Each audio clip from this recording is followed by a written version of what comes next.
Sasa tunaendelea na masomo yetu ya saikolojia.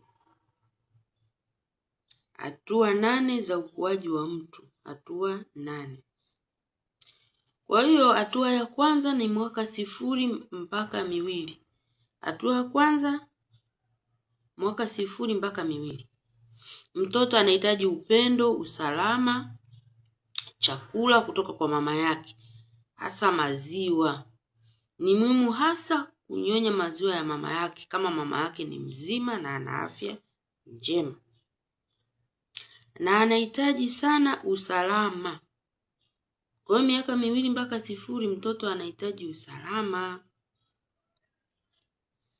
Anahitaji kuwa salama kwa mama yake na baba yake au kwa mlezi, dada, mama, shangazi, walezi, hata kwa watoto yatima. Wanahitaji usalama. Hata kule kwa watoto yatima kuna walezi. Sasa eneo hili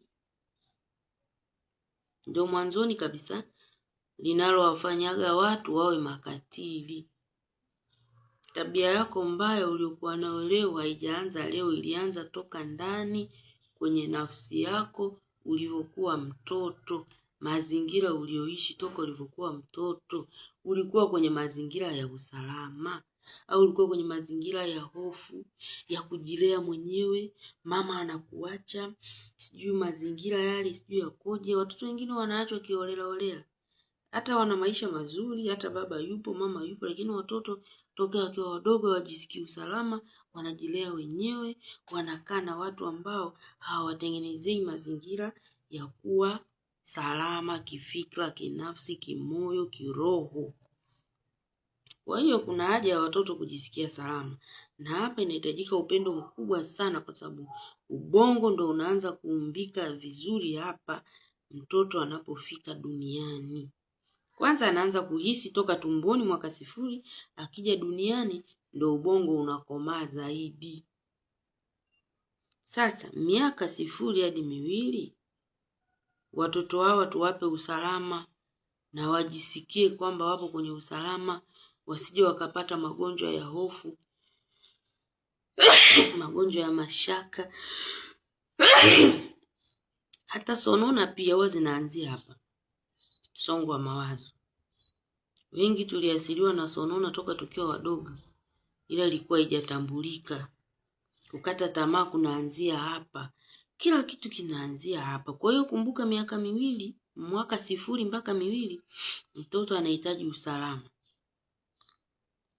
Namba 2. Mtoto wa mwaka 2 mpaka 4. Mtoto wa miaka 2 mpaka 4 huyu anatembea, anavumbua vitu, mbunifu, anaanza kutambua mahusiano yake na watu. Hapa miaka 2 mpaka 4 tuwajengee watoto mahusiano yake na watu, yani amjue shangazi, amjue mjomba, amjue bibi, ajue kila kitu. Kwa sababu anaanza kufumbua vitu, na hapa ndivyo vipaji vinapozaliwa. Hata sisi mara nyingi hatuwaangalii watoto wanavyocheza. Watoto tunawaacha kiolela, au wakienda shuleni ni moja kwa moja hatuwafuatilia. Hapa ndo kipaji kinapoanza. Sasa mazingira yetu sisi ya Afrika ya kibongo, lazima kusoma. Bila kusoma hamna maisha. Ni kweli, tusiache elimu aende zake, lakini kuna vipaji. Na vipaji vinaanzia hapo. Watu wengi vipaji vyao vimetupiliwa mbali, na wamejikuta wana maisha magumu na wanafanya kazi wasizozitaka. Na hiyo inawaletea msongo wa mawazo. Kwa hiyo kama una kipaji chako hiki kilianza tokea miaka 2 mpaka 4, ila hakikufuatiliwa. Kwa hiyo namba 3, hii namba 2 mpaka 4, tuwaonyeshe watoto ndugu zao. Naenda wafanya wawe na upendo. Namba 3, miaka 4 mpaka 7, ana maswali mengi, anafyonya na kuiga lolote alionalo. Anatambua jinsia yake na kuitumikia. Miaka 4 hadi 7 anakuwa na maswali mengi mtoto. Hiki nini? Hiki maana yake nini? Baba, mama, dada, usimfukuze, mjibu kwa upole, mvumilie. Pale utaanza kumjengea ujasiri wa kujieleza na ujasiri wa kufanya vitu kwa usahihi. Watu wengi tunawafukuza watoto, toka hapa, acha kelele, sio nini, sio vizuri, tunawaharibu kisaikolojia. Na hapa mtoto anaanza kujua jinsia yake. Usimwache mtoto hapa. Kama ni mtoto wa kiume aoge na wanaume, kama ni wa kike aoge na wa kike. Usivue nguo mbele zake huko kwenye swimming pool, sijui beach. Usimuonyeshe utupu wako, usimuonyeshe nini, kwa sababu hapa anaanza kutambua jinsia. Ubongo wake unaanza kujenga, kutambua kila kitu na kazi yake. Huyu kwa nini anakojoa amechuchumaa? Huyu kwa nini anakojoa amesimama? Kumbe hii kazi yake nini? Hii kazi yake nini? Anaanza kutambua jinsia na kuitumikia. Ndio maana unakuta huko mtaani watoto wanaanza kufanya matendo ya seksi sijui nini.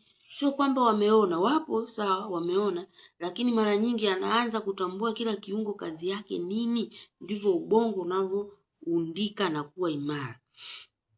Kwa hiyo hao watoto miaka 4 mpaka 7 lazima tuwe makini, na asipojibiwa majibu yake ataenda kujibiwa na ulimwengu. Miaka 4 mpaka 7 ana maswali mengi. Usipomjibu watu wataenda kumjibu, alafu itakuwa tofauti na wewe ulivyokuwa unatarajia. Kwa hiyo kipindi changu cha saikolojia kwa leo naishia hapa. Kwa hiyo tuombeane uzima, tuombeane heri.